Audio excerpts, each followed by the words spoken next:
Hi everyone, Omid from Code Lab here, and welcome to the first video in our project management series on Kanban boards and Agile methodologies. So we're going to start things off here on this website right here called Jira. You don't need to go to it yourself, you can just watch the video and follow along with me. If you've never heard of Jira before or you're not familiar with it, in very short, it is an issue and project tracking software. It's very popular throughout the software industry. You might have heard of some alternatives to it like Trello. Jira is one of the biggest because it has such a large feature set and it's used very commonly in industry.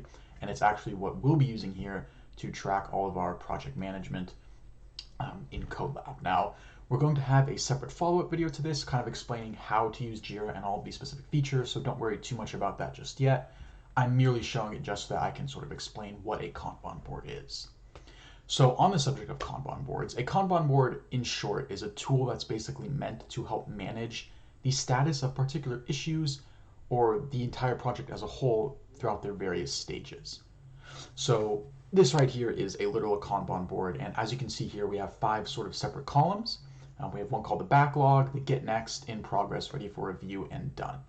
So these all sort of have separate meanings. So let's say that we have one of these little individual things right here, like this format data from get all users call. Don't need to know what that means, but that represents one task. Now that task has many different terms that you might hear called by, task, story, card, ticket, any number of those things. I'm going to call it a user story. We will explain why in future videos, but this is one user story or like one specific feature that needs to be worked on.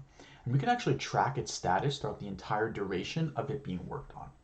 So this backlog category is just for things that we're not really worried about right now, like we're not going to work on them anytime soon, like no time within the next week especially will we be working on this task, but we sort of need people to know like, hey, this thing actually exists. And what you can actually do on Jira is just click on it and drag it over to the next columns. So like this get next column right here, if I want to say, hey guys, like to my whole team, like this is something that we should probably work on within like the next week or so, we can put it into the get next column. And then once someone starts working on it, put it into in progress. And then once it's finished and it's ready for review from the project manager, and we'll talk more about what that review process looks like later. Once the project manager needs to review that story, we can put it into this column. And then once the project manager is done with it, they can throw it into this done column. So again, it's just a very simple and easy way for everyone on the team to be able to know and easily communicate where exactly they are on the status of the specific things assigned to them that they need to be working on. So in terms of like why we actually want to use this, there's 2 sort of big reasons. And the first is just kind of like pure productivity. It just makes it really easy to track and sort of communicate throughout the whole team, like what's going on with task and especially subtask progress. And just to kind of help keep everyone like in the know. Like ultimately, there are other tools like you could just use like a Google Doc, a Notion article, Excel, but this is the most standardized and close to industry way, and there's just a lot of really friendly tools that we're going to go through throughout these next few project management videos, showcasing why Jira is so great for this. But Kanban boards in general, it's just very easy to see the actual status of every task at every point of the way, and it makes sure that no one really feels like in the dark or lost as to what's going on, because that can really demotivate developers, designers, PMs, really everybody if they don't have a clear picture of what's going on at any given moment in time.